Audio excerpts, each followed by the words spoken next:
और वहीं से मृत्यु शुरू हो जाती है। फिर ये नर्स और डॉक्टर, ये माँ और ये सब चाचा भतीजे लेते रहते हैं, लेकिन मृत्यु जो है प्रथम उस बालक का स्वागत करती है। जन्म से मृत्यु हो जाती है, शुरू हो जाती है, प्रारंभ हो जाती है। तभी कहीं एक दिवस में 70 ना થઈ ગયા, मृत्यु तय हो जाती है। हाँ जी, मृत्यु तय हो जाती है। नहीं, मृत्यु प्रारंभ हो जाती है। प्रतिक्षण कुछ मरता है, दूसरा नया आता है, कुछ मरता है, दूसरा नया आता है। ये जो स्किन आप देख रहे हो, 7वें दिन में स्किन यहाँ पर नहीं होती है। पुरानी स्किन मरती है, अंदर से नहीं आती है। पुरानी सेल्स मरते हैं, दूसरे सेल्स पैदा होते हैं। भले आने दो, हमें क्या पता, तो चिंता नहीं, क्या बात करूं, तो जिंदा है अभी। तो भगवान ने कहा कि जिसको प्राप्त कर लेने के बाद जीवन जो है वो अमरता से भर जाता है। इस सच्चाई को व्यक्ति प्राप्त हो जाएगा कि मृत्यु तो ये शरीर की होती है, जो कि प्रतिक्षण प्रतिपल कुछ न कुछ मर रहा है और कुछ न कुछ नया आ रहा है। तो जो मृत्यु का, जो मौत की जो खौफ है वो खत्म हो जाती है, अमरता की प्राप्ति हो जाती है। और अनादि मत परम, जो अनादि तत्व है, जो परम तत्व है, जो ब्रह्म तत्व है, वो सत भी नहीं है और असत भी नहीं है। उस ऐसे तत्व को हे पार्थ, हे कुंतीनंदन, हे सव्यसाची, मैं तुम्हें कहने जा रहा हूं, बताने जा रहा हूं, सुनाने जा रहा हूं। अब कल अच्छी तरह से मैंने एक्चुअली बता दिया था कि ब्रह्म तत्व जो है, जिसको हम सत कह सकते हैं, जिसको कि पूरे की पूरे सिखिज्म ने कहा है सत श्री अकाल। आदि गुरु शंकराचार्य ने कहा कि ब्रह्म सत्यम जगत। उस ऐसे ब्रह्म को भगवत गीता कह रही है कि नहीं, वो सत्य भी नहीं है और असत भी नहीं है। क्योंकि जहां सत्य होने का मतलब ये है कि असत्य की भी सत्ता है। जैसे हम कहें कि देखो, दिन और रात तो पृथ्वी पर होते हैं, लेकिन सूरज में दिन और रात नहीं होगा। आप कहोगे रात नहीं होगी, लेकिन दिन तो होगा, दिन भी नहीं होगा। क्योंकि जब वहां रात नहीं होगी तो दिन कहां से हो सकता है? दिन होता ही है रात की वजह से। दुर्जन होंगे ही नहीं तो सज्जन भी नहीं होंगे, क्योंकि दुर्जन ही बतलाते हैं कि ये सज्जनता है, ये सज्जन है। अगर अधर्म नहीं होगा तो धर्म का भी अस्तित्व नहीं होगा। धर्म का परिचय होता है अधर्म की वजह से। तो जैसे सूरज में जो है वो दिन नहीं होगा, इसलिए दिन नहीं होगा कि रात ही नहीं है। अब रात नहीं है तो दिन कहां से हुआ? मेरी बात मैं ऊपर बैठा हूं इसलिए ऊपर से नहीं जा रही है ना। तो भगवान ने कहा वह जो ब्रह्म तत्व है न सत है और न असत है, दोनों से परे है। इसलिए ये बात ज्ञेयम यत् प्रवक्ष्यामि यद् ज्ञात्वा अमृतम अश्नुते। और अब आज का सूत्र, अब मेरा बोलने का मूड हो रहा है। एक बार इस मंत्र को बोल लेते हैं। सर्वतः पाणिपादं तत् सर्वतोक्षि शिरोमुखं सर्वतः श्रुतिमद्लोके सर्वमावृत्य तिष्ठति। भगवान ने कहा कि वह जो ब्रह्म तत्व है सर्वदा पाणिपादम, अरे हर जगह उसके हाथ और पैर हैं। कभी भी अपने आप को असहाय महसूस मत करना। कभी भी तुम जहां हो, जिस हाल में हो, जिस हाल में, सरस्वती हाल की बात नहीं, जिस कंडीशन में हो, जिस परिस्थिति में हो, अगर आपने अपने जीवन को भगवान के साथ कभी जोड़ा होगा तो उसके हाथ हमेशा आपको उठाने के लिए, आपको सहारा देने के लिए, आपको गिरते हुए को अपने गोद में उठा लेने के लिए तत्पर रहेंगे, बेकरार रहेंगे। प्रहलाद के लिए भगवान ने खंभा छोड़कर के उसमें से निकल गए। सर्वतोक्षि शिरोमुखम सर्वदा पाणी पादम तत्। ऐसा कोई स्थान नहीं है जहां पर परमात्मा का कोई अस्तित्व न हो। 12वें अध्याय में अर्जुन ने भगवान से कहा कि हम सभी लोगों के कल्याणार्थ आप बताओ ना हमें क्या करना चाहिए। भगवान ने कहा ये तो सर्वाणि कर्माणि मयि सन्न्यस्य मत्पराः अनन्ये नैव योगेन मां ध्यायन्त उपासते। अपने सारे कार्यों को, कर्मों को मुझे समर्पित कर दो, अनन्य योग से मेरा ध्यान करो, मेरे बन जाओ। अर्जुन ने कहा कोई व्यक्ति अगर इतनी चीजें, इतनी बातें, इतना सब आपके लिए करेगा तो आप उसके लिए क्या करोगे बताओ? भगवान ने कहा मैं तेषाम अहं समुद्धर्ता मृत्यु संसार सागरा, उस ऐसे व्यक्ति के लिए मैं मृत्यु रूपी संसार से उसका एटवंस तत्क्षण तुरंत अतिशीघ्र उद्धार करने के लिए भवामि न चिरात् पार्थ मय्यावेशित चेतसाम्। जिस व्यक्ति ने एक क्षण के लिए भी, एक बार भी अपने जीवन को, अपने मन को, अपने विचारों को, अपने हृदय को, अपने चित्त, बुद्धि, अहंकार को, अपने अंतःकरण को, हृदय को एक बार भी किसी व्यक्ति ने परमात्मा के साथ जोड़ा होगा तो भगवान ने कहा हे पार्थ तेषाम अहं समुद्धर्ता, और उसका मैं उद्धार करने वाला तो बनता हूं लेकिन विलंब से नहीं। भगवान ने कहा नहीं विलंब, लोग कहते हैं ना कि भगवान के दरबार में देर है लेकिन वो फिलॉसफी गलत है। अरे भगवान के दरबार में तो अंधेर भी नहीं, अंधेर तो है ही नहीं, लेकिन देर भी नहीं है, चलेगा ही नहीं। भगवान के दरबार में अगर देर हो तो फिर द्रौपदी की लाज चली जाएगी, गज का उद्धार हो पाएगा, उनके भक्तों की मुसीबत टलेगी। हमने माना कि तगाफुल न करोगे, एक सूफी संत ने लिखा है कि हमने माना, तगाफुल मतलब प्रमाद, लापरवाही, देर, विलंब। सूफी कहता है कि हमने माना कि तगाफुल न करोगे, न करोगे, लेकिन अगर तुमने थोड़ी भी देर की तो खाक हो जाएंगे हम तुमको खबर होने तक। भगवान ने कहा नहीं, मेरे यहां देर भी नहीं है और अंधेर भी नहीं है। परमात्मा ने कहा है कि न चिरात्, एक क्षण का भी विलंब किए बिना, लेकिन सबके लिए नहीं। भगवान ने कंडीशन दी है, शर्त दी है कि मैं आवेशित चेतसाम, जिन लोगों ने अपने बुद्धि को, अपने मन को मेरे साथ जोड़ा होगा उसके लिए ही। अगर आप अपने जीवन को लेकर के संसार में गए होगे, भोगों में गए होगे, आपने लोगों को प्रधानता दी होगी, अगर विलासिता में जीवन जिए होगे, अगर भोग में ही जीवन बिताए होगे, भगवान ने कहा अब मैं आपके लिए नहीं हूं। अगर आपने एक बार भी सच्चे मन से मुझे याद किया होगा, मेरे बारे में कभी सोचा होगा, मेरे लिए आंख बंद करके कभी बैठे होगे, मेरे लिए कभी आपने अपनी नींद हराम की होगी, तो हे पार्थ तेषाम अहं समुद्धर्ता मृत्यु संसार सागरात् भवामि न चिरात् पार्थ मैं आवेशित चेतसाम। जिन लोगों ने अपने चित्त को मेरे अंदर लगाया होगा उनके लिए ही। बहुत पहले जमाने की बात है, भारत में आज भी हमारे यहाँ एक दीपदान का महोत्सव होता है, जिसमें माताएं बहनें दीपक जला करके भगवान की पूजा करके और नदियों में, उसके प्रवाह में दीपकों को समर्पित करती हैं। कभी आप जाओ तो उसको छठ पूजा कहते हैं, छठ पूजा।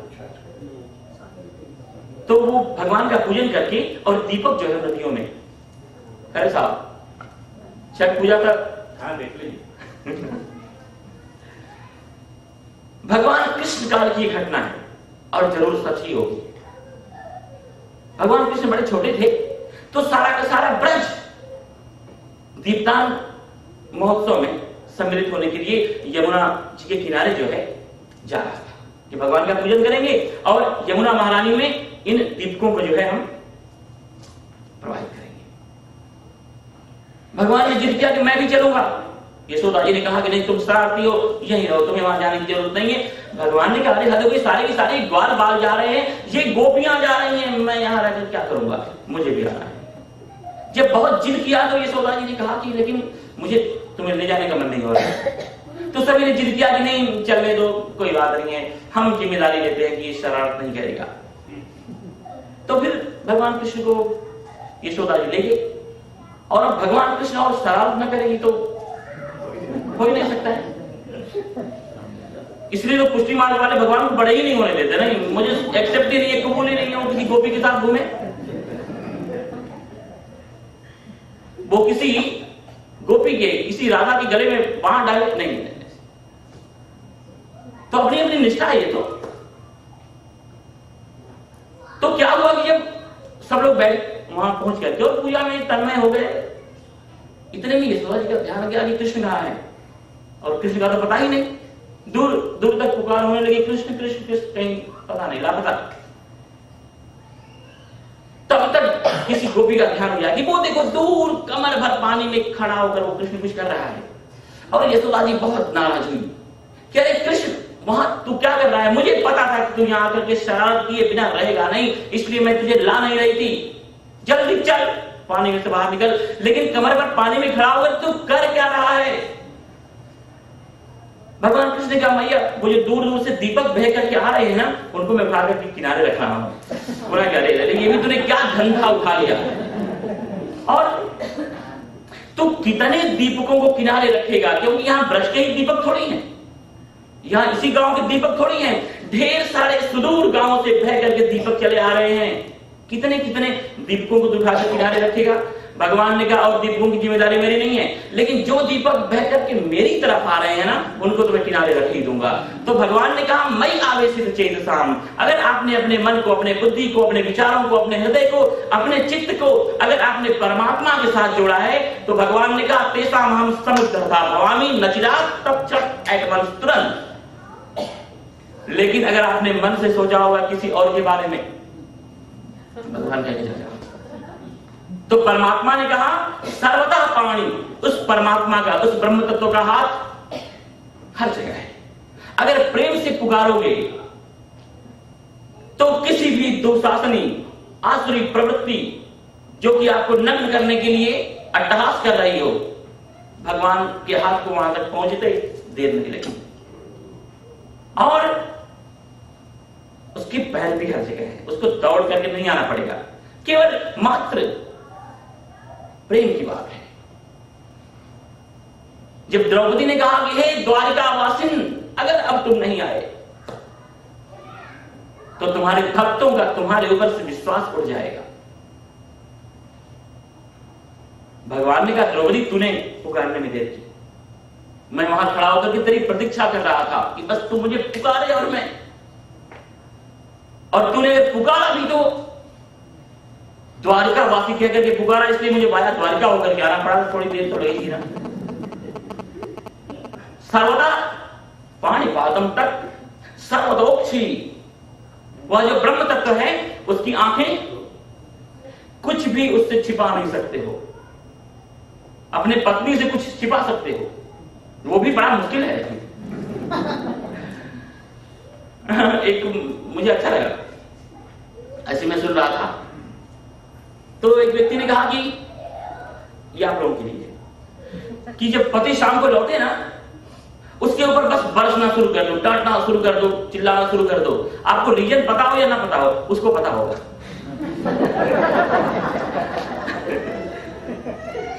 तो लेकिन भगवान से कुछ छिपा करके कर लेना संभव नहीं है, क्योंकि उसकी आंखें हर जगह है।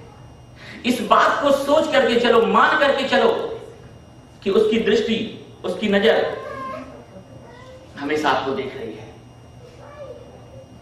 कुछ भी बोलो, कुछ भी सोचो, कुछ भी अपने जीवन में करो, हमेशा ये भाव। ज्ञान मार्ग में जैसे आत्मदृष्टा साक्षीपना को साधते हैं ना ज्ञान मार्ग में, वैसे ही भक्ति मार्ग में इस स्थिति को साध लो कि परमात्मा आपको देख रहा है, जो भक्त है। और ये बात सच है, ये बात सच है, भगवान आपको देखता ही है, चाहे कहीं भी जाओ, कुछ भी करो। जैसे यहां पर बड़े बड़े मॉल होते हैं और कैमरे लगे हुए होते हैं ना, तो भगवान का कैमरा तो कैसा अद्भुत होगा। तो भगवान तो आपको देख ही रहा है। भगवान ने गीता में कहा है कि ये यथा माम प्रपद्यन्ते तांस तथैव भजाम्यहम्, जो व्यक्ति जिस तरह से, जिस भाव से, जैसे जितना मुझे याद करता है, मुझे भजता है, मैं भी उसको उसी तरह से, उसी भाव से, वैसे ही याद करता हूं, भजता हूं। तो आप सत्संग करते हो, भगवान को याद करते हो, तो भगवान भी आपको याद करता है। यहां बैठे हो तो आप भगवान की नजरों में हो। मैं बार बार ये एग्जाम्पल दृष्टांत देता रहता हूं नए श्रोताओं के लिए, मैं फिर से बता दूं, आपकी निष्ठा मजबूत होगी। इसलिए एक सत्संगी व्यक्ति भगवान सच में बहुत बचाते थे। ऐसे ही कहीं निकला था घर से बाहर जाने के लिए, तो अचानक आवाज आई, रुक जाओ, और एकदम बिल्कुल ठिठक करके वहीं पर रुक गया। उसने देखा कि बहुत बड़ी बिल्डिंग जो है वो ऊपर से गिर गई। उसने कहा 2 कदम भी आगे गया होते तो ये बिल्डिंग मेरे ऊपर ही होती। भगवान को उसने धन्यवाद दिया और आगे की तरफ निकला। दूसरे दिन फिर कहीं जाने के लिए निकला, तो थोड़ी दूर क्या हुआ कि ऐसी आवाज आई, रुक जाओ, और ठिठक करके रुक गया। उसने देखा कि बहुत बड़ी ट्रक, वो ट्रक भी अमेरिका वाली, लगता है 2 ट्रक और लगाओ तो मालगाड़ी का, रॉन्ग साइड से लौटती हुई निकल गई। उसने कहा 10 कदम भी आगे गए होते तो मैं इस ट्रक के नीचे होता। उसने भगवान को धन्यवाद दिया और आगे की तरफ निकला। ऐसे ही एक बार नदी में स्नान करने के लिए जा रहा था और ज्यों ही पैर डालने ही वाला था कि वैसे ही आवाज आई, रुक जाओ, और ठिठक करके रुक गया। उसने देखा कि बहुत बड़ा मगरमच्छ, क्रोकोडाइल वहीं से निकल रहा था। उसने कहा अंगूठा भी डालते तो अभी इसका ब्रेकफास्ट, लंच और डिनर तीनों हो जाते। उसने कहा अरे लेकिन कौन हो, इतने दिनों से, इतने समय से मुझे ऐसी भयंकर ये संकट, ये मुसीबत, इन परेशानियों से बचाते आ रहे हो। आकाशवाणी ने कहा कि मैं भगवान हूं, मैं परमात्मा हूं, और मेरा व्रत है, मेरा नियम है संकटों से, परेशानियों से, मुश्किलों से, झंझटों से बचाना। तो जब उस व्यक्ति ने इतना सुना तो और भी ज्यादा नाराज हुआ। उसने कहा कि जब ऐसी बात है तो फिर आप मेरे शादी वाले दिन कहां थे? भगवान ने कहा उस दिन भी मैं वहीं था, तो क्या उस समय तक आपका ये व्रत नियम नहीं लिया था आपने? उसने कहा कि नहीं लिया था, लेकिन तब तक तुम मुझे याद नहीं करते थे, तब तक तुमने सत्संग का आश्रय नहीं लिया था, तब तक तुम गीता का पाठ नहीं कर रहे थे, तब तक तुमको मुझसे प्रेम नहीं हुआ था, और जब से तुमको मुझसे प्रेम हुआ है तब से मेरी आंखें तुझे नोटिस कर रही हैं, क्योंकि सर्वतोक्षी हर जगह मैं देख रहा हूं। किसी को ऐसा लगता हो कि नहीं चलो कोई बात नहीं है, लेकिन भगवान तो हर जगह है, कोई जगह ऐसी नहीं है जो उससे छिपी हो। सर्वतोक्षी और सिरो मुखम, उसका सिर, उसका मस्तक, उसकी अंदर की ज्ञान की वृत्तियां। अरे भगवान को याद करो तो भगवान के जो विचार हैं, भगवान का जो मस्तिष्क है, भगवान का जो ज्ञान है, उसको अपने अंदर रिसीव कर सकते हो। ऋषियों ने यही तो किया है, और हर जगह उसके मुख है। प्रेम से आप कहीं भी कुछ भी अर्पण करो, भगवान ही ग्रहण करता है उसको। भगवान ने कहा कि पत्रम पुष्पम फलम तोयम, पत्र, पत्ते, पुष्प, फल और जल।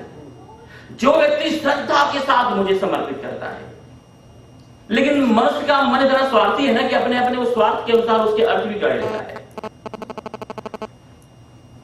एक व्यक्ति बैठ करके बड़ा धार्मिक और हुक्का पी रहा था, हुक्का, तो कोई क्या उनके पास गया, कोई उसका मित्र कहा अरे भैया ये क्या कर रहे हो, आप तो रोज गीता का पाठ करते हो और मैंने देखा पहली बार ये हुक्का, और एक्चुअली हुक्का पड़ा हुआ था उसका आंगन में, और नली जो है ना वो थी 20 फुट लंबी। तो उसने कहा एक तो विचित्र बात मैं ये देख रहा हूँ हुक्का आंगन में और बैठे हो बादशाह की तरह अंदर रूम में। उसने कहा नहीं, ऐसा महात्माओं ने कहा कि जितना हो सके व्यसन से दूर रहना चाहिए। तो लेकिन पी तो रहे हो ये हुक्का। उसने कहा ये हुक्का मैं नहीं पी रहा हूं। तो फिर भगवान ने गीता में कहा है कि कोई भी व्यक्ति प्रेम से आनंद के साथ पत्रम पुष्पम फलम तोयम, इतनी चीजें मुझे अर्पित करता है। देखो इसमें चारों चीजें हैं। पत्रम तंबाकू का पत्ता है, और पुष्पम जहां तंबाकू रखते हैं ना वो फूल के आकार का ही होता है, और फलम वो नीचे नारियल का जो गोला होता है ना उसमें ही, तो और उसके अंदर पानी भी होता है। उसमें चारों चीजें हैं। तो गीता में भगवान ने कहा है तो मैं तो चारों को संयोजन करके और भगवान का स्मरण कर रहा हूं। ऐसे नहीं, भक्ति के साथ अगर कोई व्यक्ति कुछ भी प्रेम से अर्पण करे, भगवान उसको प्रत्यक्ष प्रकट होकर के ग्रहण करते हैं। लेकिन बिना भाव राम राम तो सब कहे, ठग ठाकुर और चोर, लेकिन प्रेम बिना भाव बिना रिझे नहीं तुलसी नंद किशोर। भगवान के लिए तो केवल प्रेम और भाव होना चाहिए, समर्पण होना चाहिए, लेकिन समर्पण भी चालाकी वाला नहीं। एक व्यक्ति ने मान्यता रखी कि मेरे पुत्र हो जाएगा तो मैं आपको हीरे का हार चढ़ाऊंगा, तो चालाक, बहुत चालाक था। उसने बच्चे का नाम ही रखा हीरा, और पत्नी उसकी रोज रोज कहती थी कि तुमने भगवान को हीरे का हार नहीं चढ़ाया, अभी तक हीरे का हार नहीं चढ़ाया। बच्चा 10 साल का हो गया, उसने आज में चढ़ा दूंगा। खरीदा उसने 50 रुपए का बड़ा सा हार और अपने बेटे के गले में डाला, और भगवान ने कहा लो हीरा लो हार। चालाकी नहीं, बुद्धि नहीं, भगवान की तरफ जाना हो, मन भी बुद्धि भी, अपना पूरा का पूरा अस्तित्व समर्पित कर दो, उसका आश्रय नहीं। तो भगवान की नयन, भगवान का सिर, उसके मुख हर जगह है। किसी गरीब के मुंह में भी आप प्रेम से अगर 2 ग्लास दे रहे हो खाने के लिए, वो डायरेक्ट भगवान ही खा रहे हैं, 100% निश्चित। ऐसे भगवान का स्वरूप है, ऐसी भगवान की सत्ता है। और सर्वतः श्रुति मत लोके, भगवान के जो कर्म है ना वो हर जगह है, हर जगह है। ऐसी बात नहीं है कि आप चिल्ला करके बोल करके कहो तो ही भगवान सुनेंगे। भगवान तो हृदय की बातें सुनते हैं। कबीर दास जी ने कहा है कि चींटी के अगर पैर में घुंघरू बंधे हो, अब देखो एक तो चींटी का पैर कितना छोटा, और उस पैर में घुंघरू बांधो तो घुंघरू कितने छोटे होंगे। परमात्मा को उसकी भी झनकार सुनाई पड़ती है। इसलिए तो कबीरदास जी ने एक व्यंग किया कि काकर पाथर जोड़ के मस्जिद दियो बनाए, तापर मुल्ला बांक दे, क्या बहिरा हुआ खुदाए। भगवान के पुकारने वालों ने तो भगवान को पुकारा नहीं कि भगवान वहीं पर प्रकट हो गए। एक बार दुर्योधन ने दुर्वासा की इसलिए सेवा की, उसकी तो वृत्ति ही बस बड़ी दुष्ट थी, और दुर्वासा जी प्रसन्न हुए, बोल दुर्योधन तुझे क्या चाहिए। दुर्योधन ने कहा कि मेरे भाई जंगलों में है, आपका लाभ तो मुझे यहां मिल रहा है, लेकिन उन्हें कैसे मिलेगा। मैं चाहता हूं कि आप अपने शिष्य के साथ वहां जाए, उनका आतिथ्य ग्रहण करें, उनके यहां भी प्रसाद ग्रहण करें। दुर्वासा तो इतने प्रसन्न हो गए, तेरे जैसा मैंने आदमी नहीं देखा, ये तेरा भ्रातृ प्रेम, मैं आज भी जाता हूं। और 5000 शिष्यों के साथ दुर्वासा पहुंचे, और पांडव वन में बड़ी विचित्र हालत में निवास कर रहे थे, लेकिन बड़े प्रसन्न हुए वो लोग। दुर्वासा ने कहा मैं नदी पर जाकर के स्नान संध्या करके आता हूं, और हम लोग भूखे हैं, भोजन करेंगे। और सबकी हालत बड़ी कि अब क्या होगा। दुर्वासा की अगर इच्छा, उसकी बात उनकी पूरी नहीं हुई तो सीधे वो तो बिल्कुल बस टाइगर पे ही उंगली उनकी रहती थी। द्रौपदी ने कहा कि कौन सी नई मुसीबत आ गई। द्रौपदी ने भगवान को पुकारा कि हे केशव, अब तुम्हारे बिना हमारा कल्याण नहीं होगा। और एक बार भक्ति भाव से पुकारा कि भगवान प्रकट हो गए। भगवान ने कहा द्रौपदी मुझे भूख लगी है, कुछ खिलाओ। द्रौपदी ने कहा कि जिस प्रॉब्लम, जिस समस्या के लिए मैंने आपको याद किया, वही समस्या आप भी लेकर के आ रहे हो। समस्या ही भोजन की है। भगवान ने कहा बाद में बात करेंगे, पहले तो कुछ मुझे खाने को दो। द्रौपदी ने कहा कुछ नहीं है। उन्होंने कहा ठीक है, कहां है तेरा कोई पात्र, पहले बस ला। तो वहीं द्रौपदी का अक्षय पात्र पड़ा हुआ था, और एक छोटा सा सांप का टुकड़ा लगा हुआ था। भगवान ने लेकर के उसको मुंह में डाला, और मुंह में डालते ही परमात्मा की पूरी त्रैलोकी जिससे तृप्त हो जाती हो। और वहां सारे के सारे दुर्वासा और उनके शिष्य, उनको लगा कि ये सारी भूख जाती रही, लेकिन दुर्वासा तो ध्यान किया और समझ गए। शिष्यों से कहा जल्दी चलो अगर तुम कृष्ण के दर्शन करना चाहते हो तो कहने का अर्थ यह है कि इस तरह से भगवान जो है अपने भक्तों की रक्षा करते हैं। सर्वथा श्रुति मत लोगे। ऐसा नहीं है कि मंदिर में जाकर ही प्रार्थना करोगे तो ही भगवान सुनेंगे। यहां तो लिस्ट बड़ी लंबी होती है, पता नहीं आपका नंबर कब आए। अरे कहीं भी अंदर से एकांत साध करके भगवान को पुकारो, या हरिद्वार जाओ, द्वारका जाओ, मथुरा वृंदावन जाओ और वहां जाकर के पुकारो तो ही भगवान सुनेंगे। नहीं, सर्वथा श्रुति मत लो की, हर जगह उसके कान है। अरे उसके कान तो तरस रहे हैं कि तुम उसका नाम लो। अजामिल ने तो अपने बेटे का नाम लिया था, हे नारायण, और भगवान के कान तो तरस रहे हैं कि भक्त उनका नाम लेकर के पुकारे। और नारायण नाम लेते ही भगवान के पास वहां पर आकर खड़े हो गए। हमारे नारायण को, हमारे मालिक को किसने पुकारा, किसने बुलाया? और जो यमराज के दूत थे वहां से भाग खड़े हुए। भगवान ने कहा कि अपिचेत सुदुराचारो भजते माम अनन्य भाव।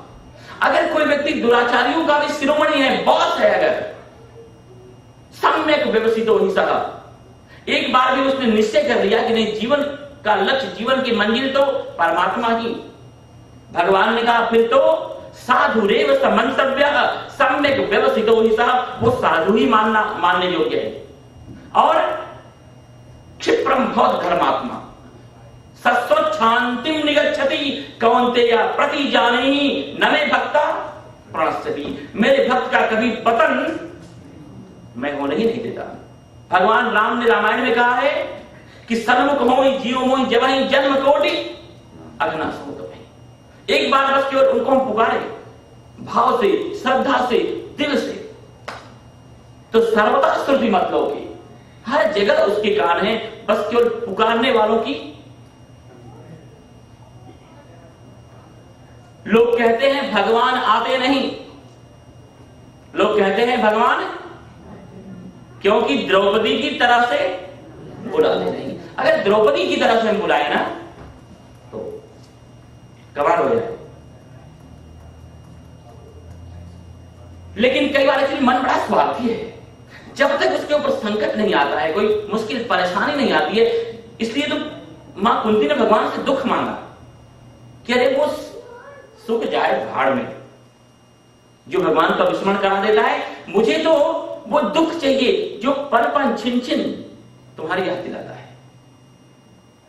एक बार नारद जी पहुंचे भगवान के यहां, इस कलयुग में, अभी की बात है। तो भगवान ने कहा नारद, इस समय कौन है पृथ्वी लोक में जो सबसे ज्यादा मेरा नाम खुद ले रहा है और लोगों से भी बुलवा रहा है? तो भगवान को था कि शायद नारद जी कहे कि डोंगरे बाबा से, आजकल के जो कथाकार हैं, भक्त हैं, ये हैं, वो लोग ज्यादा आपका नाम लोगों से बुलवा रहे हैं। नारद जी ने कहा कि महाराज, जो करीम भाई है ना, वो जो नाम आपका लोगों से बुलवा रहे हैं, भगवान ने कहा करीम भाई। उन्होंने कहा हाँ। उन्हें वो कैसे? उन्हें कहा जब वो पहाड़ियों में बस चलाते हैं ना, ओ राम राम राम जय हनुमान ज्ञान सागर जय कबीर लोग राम। तो ये जीव का स्वभाव है, जब तक संकट नहीं आएगा, मुसीबत नहीं आएगा, परेशानी नहीं आएगी, देखो सब कुछ अच्छा है और भगवान को याद कर रहे हो। और कभी कोई प्रॉब्लम आई हो, उस समय देखो दोनों में कितना अंतर हो जाता है। अब मैंने देखा है ये क्षण ऐसे प्लेन में कई बार ऐसा हुआ है, आप विश्वास नहीं करोगे, 1,000 फुट प्लेन नीचे आ गया है। और कई बार तो जिन्होंने बेल्ट नहीं बांध रखी थी वो छत से टकरा गए। और जो भी वो प्लेटें वगैरह लोग कहीं कहीं कहीं और कहीं भागम भागी हो गई। और उस समय लोगों ने जो भगवान को याद किया है तो सर्वथा स्तुति मतलब हर जगह उसके गाने केवल प्रेम से पुकारने वालों की कमी है। भगवान ने कहा कि मैं तुझे कहां तक बताऊं, सर्वम आवृत्ति तिष्ठति, मैं ही सबको अपने घेरे में लेकर के बैठा हुआ हूं, मैं ही हर जगह व्याप्त हूं, मेरे अलावा, मेरे सिवाय, मेरे बिना यहां पर कुछ नहीं है। जैसे कि कोई सामान्य समझ का व्यक्ति होगा तो उसको जो धन है ना वो डॉलर में ही दिखाई पड़ेगा, लेकिन जितनी भी वस्तु है, सामग्री है, पदार्थ है, वो सब एक्चुअली तो धन ही है, डॉलर ही है। तो अगर डॉलर को कभी वाणी फूटे और कहे कि तुम मेरा दर्शन इन रंगीन पन्नों में ही कर रहा है, नहीं, इस समय तो मैं सर्वम आवृत्त तिष्ठति, मैं सबको अपनी आगोश में लेकर के बैठा हुआ हूं। महाराज लोगों से ये भी कहे कि नहीं अगला आप तो हमारी कथा, कोई भी मेरे बिना, मेरे अलावा मुझसे अलग रह ही नहीं गया है। तो भगवान ने कहा कि मेरे अलावा यहां पर किसी चीज की सत्ता ही नहीं है, हर जगह मैं व्याप्त हूं। आगे का मंत्र है सर्वेंद्रिय गुणाभासम सर्वेंद्रिय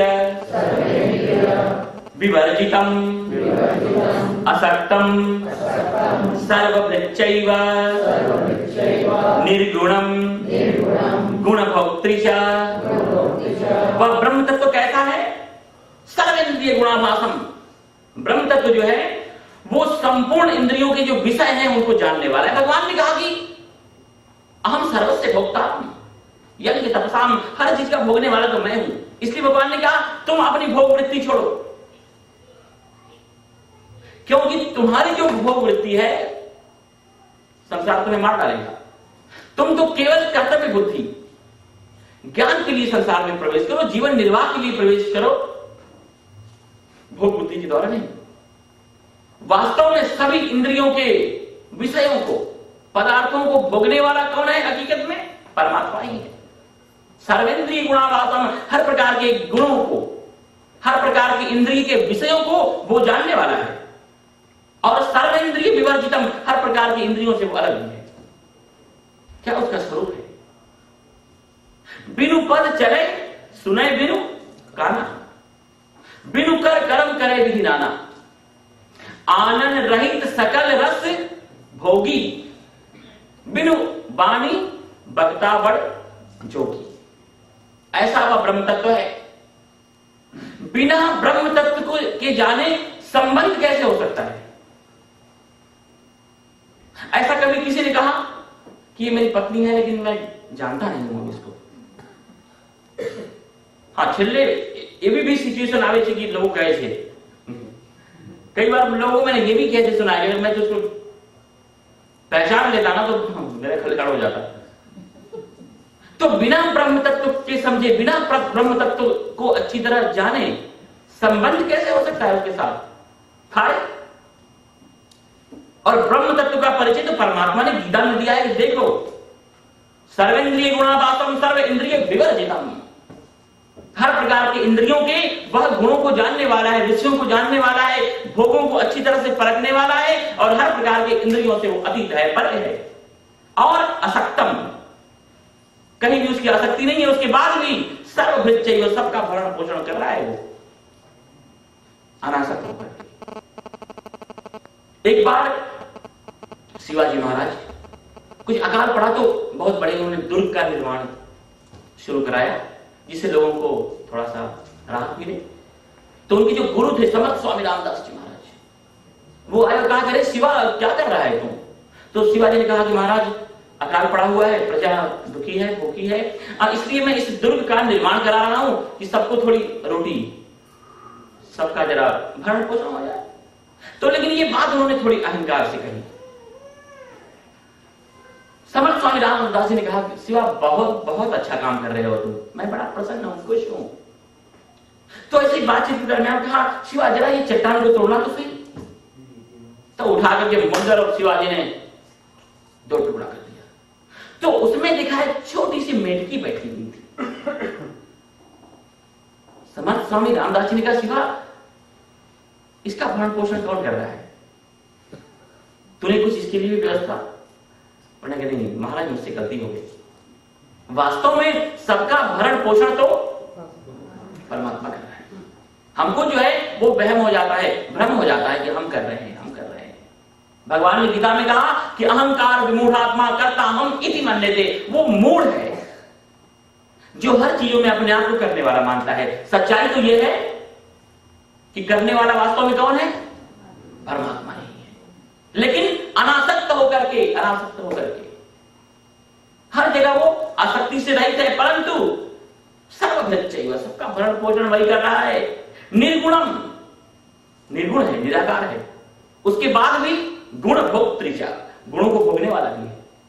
और इन्हीं सूत्रों के आधार पर परमात्मा का जो मूल स्वरूप है वो तो निर्गुण निराकार का ही स्वरूप है। और पूरे दुनिया में, पूरे वर्ल्ड में जहां कहीं मानव सभ्यता विकसित, पुष्पित, पल्लवित हुई, वहां पर उन सभी मनुष्यों ने, वहां के चिंतकों ने जो है भगवान के निर्गुण निराकार की उपासना का ही मार्ग प्रशस्त किया। लेकिन हमारे यहाँ सनातन धर्म में ही ऐसी व्यवस्था है कि हमारे यहाँ मनीषी, हमारे यहाँ ऋषि मुनि, हमारे यहाँ के भक्तों ने, हमारे यहाँ के ज्ञानियों ने उस निर्गुण निराकार पर ब्रह्म परमात्मा को जो है अपने तपस्या के बल पर, अपने प्रेम के बल पर सगुण साकार के रूप में उतरने के लिए मजबूर कर दिया, इन्हीं सूत्रों के आधार पर कि ठीक है सर्वेंद्रिय गुणाभासम, हर इंद्रियों के जो गुण हैं उसका आभास जानने वाला है। तो निर्गुण है, निराकार है, तो कैसे जानने वाला है? संभावना है, पृथ्वी पर उसको हम उतार सकते हैं। और असक्तम सर्वभृच्चैव, सबका भरण पोषण कर रहा है, गुणों को भोगने वाला है, मतलब सारी की सारी उस ब्रह्म तत्व में ये संभावनाएं हैं, ये फैसिलिटीज हैं, इसलिए वो आ सकता है। जैसे कि जल को जो है वो बर्फ के रूप में जमाया जा सकता है। बहिरंतश्च भूतानां अचरम चरमेव च सूक्ष्मत्वात् तत् अविज्ञेयम् दूरस्थम चान्तिके च तत्। वह जो परमात्मा है, वह जो ब्रह्म तत्व है, कैसा है? बहि अंतश्च, बाहर भी है और अंदर भी है। भूतानाम चरम और अचरमेव च, चर अचर प्राणियों के अंदर भी है और बाहर भी है। भगवान को प्राप्त करने के लिए बाहर जाने की आवश्यकता नहीं है। जो लोग बाहर गए हैं उन्होंने कोई गलती नहीं की, क्योंकि बाहर भी है और भगवान हमारे दूरस्थम।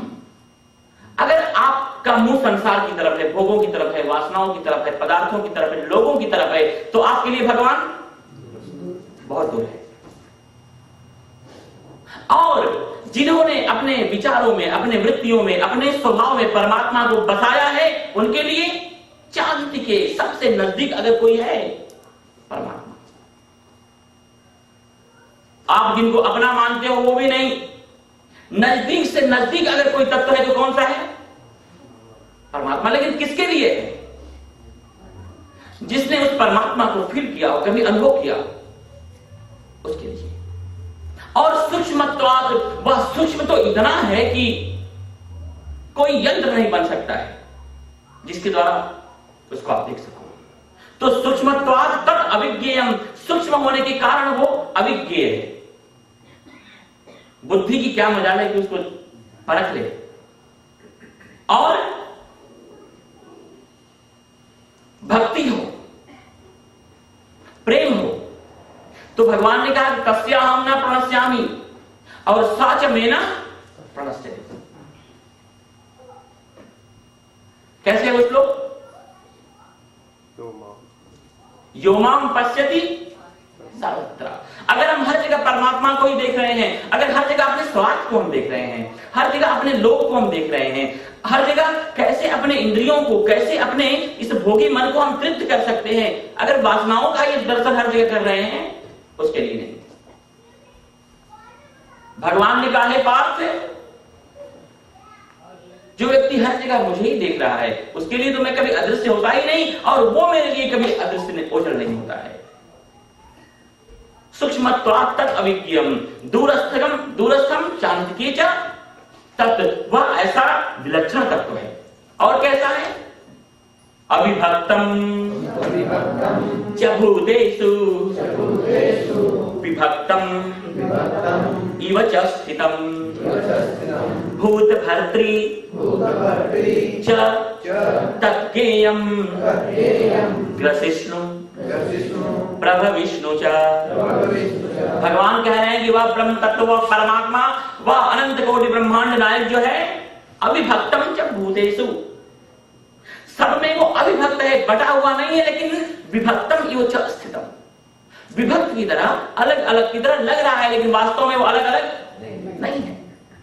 जैसे कि 1000 थाली में जल भर दो और यहां रख दो, तो हर जल के अंदर, उस थाली के अंदर भरे हुए जल में आपको उतने सूरज दिखाई पड़ेंगे, लेकिन क्या उतने सूरज हैं?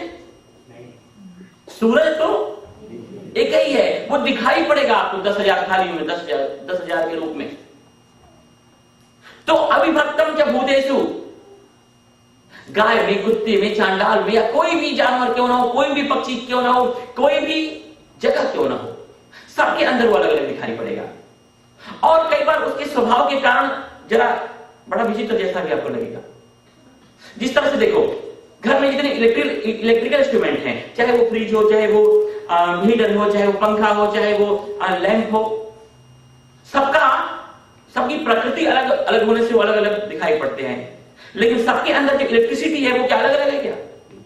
ऐसा तो नहीं कि फ्रिज के अंदर जो इलेक्ट्रिसिटी आती है बड़ी ठंडे किस्म की होगी इसलिए उसमें ठंडक पैदा होती है, या हीटिंग के अंदर जो इलेक्ट्रिसिटी आती है वो बड़े गर्म किस्म की होती है इसलिए हीटिंग उसमें क्रिएट होती है, या फिर ट्यूबलाइट के अंदर जो इलेक्ट्रिसिटी है बड़ी चमकती हुई होगी, या पंखे के अंदर कुछ चक्कर चक्कर जैसी होगी, ऐसा होता है नहीं।